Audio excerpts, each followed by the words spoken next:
దేవునికి స్తోత్రం కలుగునుగాక. సహోదరులారా, మీ అందరికీ వందనాలు. ఈ మధ్యకాలంలో ఒక వివాదం షాలేమన్న మీద రేపటం జరిగింది. అదేమనగా మల్లెపూలు పెట్టుకున్నటువంటి బండి పెట్టుకున్నటువంటి వాని విషయంలో ఇక్కడ ఎవరు కొనరు బాబు అని చెప్పాడు ఒక పాస్టర్ గారు అనేటువంటిది ఆయన రిపీట్ చేశాడు. కానీ దాన్ని పెద్ద వివాదం చేసి హిందువులందరినీ మల్లెపూలు పెట్టుకునేటువంటి వాళ్ళందరూ బజారు మనుషులు అని అన్నాడు అని చెప్పి పెడార్థాలు తీసుకున్నారు. హిందువులు అని అన్నాడా, ముస్లిములు అన్నాడా, క్రైస్తవులు అన్నాడా? ఆ వీడియోలో చూపించండి ఎక్కడన్నా కానీ. నోరుందలే అని క్రైస్తవులు ఏమనర్లే, ఏమన్నా కానీ, ఏ అర్థం తీసుకున్నా కానీ ఇబ్బంది లేదులే అని తీసుకొని మాట్లాడుతున్నారా మీరు? నేను ఒక విషయం చెప్తున్నాను, గుర్తుపెట్టుకోండి. దేవుని జోలికొచ్చి చావుకుడి మీద కుట్ర చేయాలనుకుంటే మీ జీవితాలు మీరే పోగొట్టుకుంటారు. ఎందుకంటే లలిత కుమారు అనబడినటువంటి అతను ఈ వాదం బయటకు తీసుకొచ్చాడు. ఎప్పుడో 3-4 నెలల క్రితమో ఏమో వీడియో వచ్చింది. కానీ లలిత కుమార్ అనే అతనికి ఎందుకు ఈ ఆలోచన వచ్చింది? క్రైస్తవులు మాట్లాడేటువంటి ప్రతి మాటని తప్పులుగా వక్రీకరిస్తూ, బైబిల్ వక్రీకరిస్తూ మాట్లాడే ఆలోచన 2-3కి ఎందుకు ఉంటుంది, మిగిలినటువంటి హిందువులకి ఎందుకు ఉండలేదంటే వీళ్ళు క్రైస్తత్వాన్ని నిర్వీర్యము చేయాలనే ఆలోచనతో కూడిన మతోన్మాదులు అన్నమాట. లలిత బాబు అనేటువంటి వాడు, అలాగనే కరుణాకర్ సుగుణ అనేటువంటి వ్యక్తి, వీళ్ళకి సంస్కారం లేదు. యేసుప్రభుని, యేసుప్రభు తల్లిని, బైబిల్ని ఇష్టానుసారంగా మాట్లాడినప్పుడు ఈ సోషల్ మీడియాలో మాట్లాడేటువంటి వాళ్ళు ఎక్కడికి పోయారు? క్రైస్తవుల్ని, క్రైస్తవ బైబిల్ని, వాళ్ళ దేవుణ్ణి ఏం అనకూడదురా అని మీరు అడగొచ్చు కదా. మరి మా దేవుళ్ళు అన్నారు కదా అని చెప్పేసి మీరు అడగొచ్చు. ఎవరన్నా తప్పే, నేనేమి తప్పు కాదంటలేదు. ఎవరన్నా తప్పే. కానీ షాలేమన్న మాట్లాడినటువంటి మాట తప్పేం కాదు. తన మందిరానికి వస్తున్నటువంటి వాళ్ళు పరిశుద్ధులు. ఇప్పుడు మల్లెపూలు కొనరు వీళ్ళు, అలాంటి వాళ్ళు కాదు, ఎప్పుడు పడితే అప్పుడు మల్లెపూలు కొనేటువంటి వాళ్ళు కాదు అని చెప్పాడు ఒక దైవజనుడు అని ఆయన చెప్పాడు.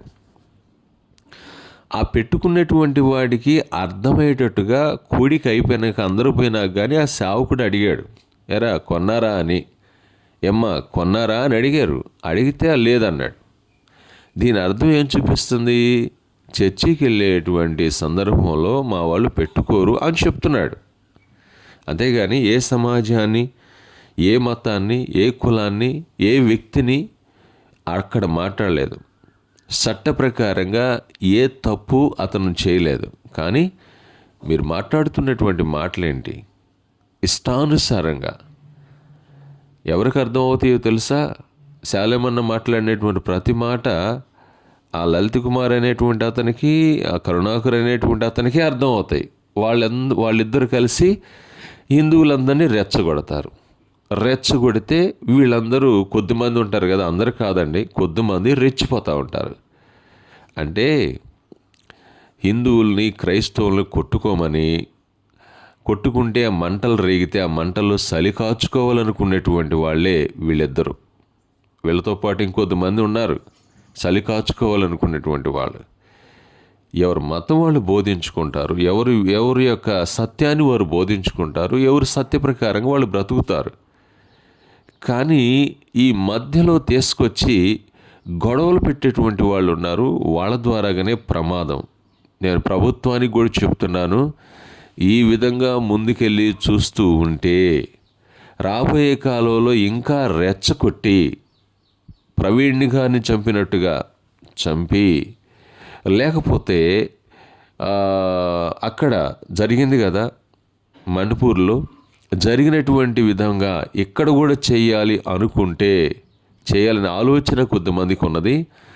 దాన్ని సహకరిస్తే ఇప్పుడు ఇంతటితో దీన్ని అణిచివేయాలి ప్రభుత్వం. ప్రభుత్వ పెద్దలకు చెప్తుంది ఏంటంటే, సోషల్ మీడియాలో ఎవరు దేవుణ్ణి ఎవరు ఏమనకుండా చర్య తీసుకోవాలి. వాళ్ళకి ఇష్టం వచ్చినప్పుడు ఆ దేవునికి ఆరాధన చేసుకుంటూ ప్రకటన చేసుకోమనండి. అదేమి తప్పేం కాదు, రాజ్యాంగంలో హక్కు ఉంది కాబట్టి. కానీ రెచ్చగొట్టుకొని గొడవలు పెట్టుకొని రేపు ఆంధ్రప్రదేశ్ పరిస్థితి గొడవలమయమైతే పరిస్థితి ఏంది? ప్రభుత్వానికి బాధ్యత ఉండాలి కదా. సోషల్ మీడియాలో ఎవడు మాట్లాడుతున్నాడు వ్యతిరేకంగా, ఎవడు రెచ్చగొడుతున్నాడు, సమాజానికి వ్యతిరేకమైన మాట ఎవరు మాట్లాడుతున్నారు అనేటువంటిది మీరు గ్రహించాలి. ఇంటెలిజెన్సీ ద్వారా వివరణ తీసుకోవాలి. క్రైస్తవులు ఎవరిని చంపరు, ఎవరిని దూషించరు. దూషించేటువంటి వాళ్ళు రాధా మనోహర్ అనేవాడు దూషించాడు, బైబిల్ని కరుణాకర్ అనేవాడు దూషించాడు. లేకపోతే మనం చూస్తే లలిత్ కుమార్ అనేటువంటి వాడు దూషించాడు. ముందు వీళ్ళ సంగతి చూడండి, వీళ్ళ ఆడియోలు వీడియోలు చూడండి, ఒక పాస్టర్ గారి యొక్క వీడియో ఆడియోలు చూడండి. ఎవడు రెచ్చగొడుతున్నాడో ఎవరు మాట్లాడుతున్నారో మీకు తెలిసింది. ఎవరిని పెట్టుకోవద్దని మల్లెపూలు పెట్టుకునేటువంటి వాళ్ళందరూ పనికిమాలినటువంటి వాళ్ళని ఆయన ఏం చెప్పలా, వీళ్ళు పెట్టుకోరు అని చెప్పాడు. అది కూడా వేరే దేవుని సేవకుడు చెప్పిన మాటని రిపీట్ చేశాడు. ఇష్టం వచ్చినట్టుగా ఉందని సోషల్ మీడియా ఇష్టం వచ్చినట్టుగా, కనీసం కామన్ సెన్స్ ఉండాలి కదా. ఎప్పుడో 3 నెలల క్రితం పెట్టినటువంటిది అట్లాంటివి కూడా ఎక్కడి అన్ని తవ్వి తీసుకొచ్చి సమాజాన్ని భ్రష్టు పట్టించాలని, సమాజాన్ని మొత్తాన్ని కొట్టుకోవాలని ఆ లలిత్ కుమార్ అనేటువంటి వాడు, కరుణాకర్ సుగుణ్ అనేటువంటి వాడు సమాజాన్ని విధ్వంసం చేయాలని చూస్తున్నారు. ప్రభుత్వానికి ఎందుకు అర్థం కావట్లేదు? లేకపోతే ప్రభుత్వం ఏమన్నా కొమ్ము కాయాలని చూస్తుందా వాళ్ళని? చూడండి, ఒకవేళ ప్రభుత్వానికి కూడా ఈ ధోరణి ఉంటే క్రైస్తవులందరూ ఒకసారి చంపేమనండి, తప్పేముంది? మీ ఆలోచన అదేనైతే క్రైస్తవులు పోయి కేసు పెడితే తీసుకోరు. వాళ్ళు సుగుణ కానీ కరుణాకర్ సుగుణ కానీ వీళ్ళు కానీ కేసు పెడితే తీసుకొని పాస్టర్లని జైలు వేస్తారు. ఒక మీటింగ్ పెట్టుకుంటాం, అందరిని ఒకసారి ఏదో పెట్టి వేసేయండి, ఏమో తప్పేముంది? మీకు ఉన్నటువంటి ధర్మం చొప్పున చేయండి. మేము ఎట్టయినా పరలోకానికి పోతాం, మీరు చంపినా పోతాం, మా అంతటి మేము చనిపోయినా పరలోకం పోతాం. మాకు మరణం గురించినటువంటి విషయంలో ఎలాంటి భయము లేదు. క్రైస్తవుడు ఏనాడు భయపడలేదు. ఇంకో విషయం చెప్పమంటారా?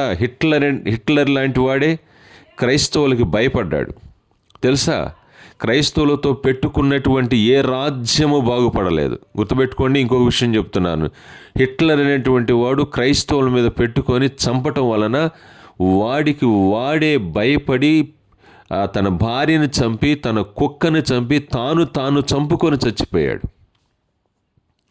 కనుక ఈ విషయం గుర్తుపెట్టుకోండి. వివాదాలకి, తగులకి, గొడవలకి, రాష్ట్రాన్ని పాడు చేసేటువంటి శక్తుల్ని ఇప్పటికైనా కానీ తెలుసుకోమని, వాళ్ళని ఆపాలని, కనీసం వాళ్ళని శిక్షించకపోయినా పర్వాలేదు, సోషల్ మీడియాలో మాట్లాడకుండా ప్రభుత్వం చూడాలని తెలియపరుస్తూ ఉన్నాను. అంత మాత్రమే కాదు, శాలమన్న మాట్లాడినటువంటిది వీళ్ళు పరిశుద్ధులని చెప్పాడు. తప్పేముంది? పరిశుద్ధులని చెప్పాడు. కానీ లోకంలో ఇష్టం వచ్చినట్టుగా జీవితాలు జీవించేటువంటి వాళ్ళు లేరా? మీరు కొన్ని సందర్భాలు, కొన్ని విషయాలు మర్చిపోతూ ఉన్నారు. మన పిల్లలకి ఏం చెప్తాం? వాడు అలాంటి మంచివాడు కాదురా, వాడిలాగా నువ్వు బ్రతకొద్దురా, వాడిలాంటి జీవితం కాదురా అని చెప్పమా మనం?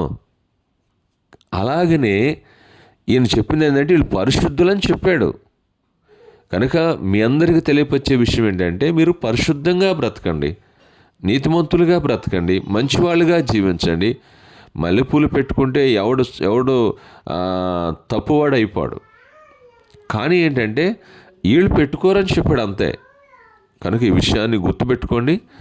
సత్యానికి బద్ధులై ఉండటానికి సోషల్ మీడియాలో ఎవరు రెచ్చగొడుతున్నారు, ఎవరు సమాజాన్ని పాడు చేయాలని చూస్తున్నారో గుర్తెరగమని తెలియపరుస్తూ ఉన్నాను.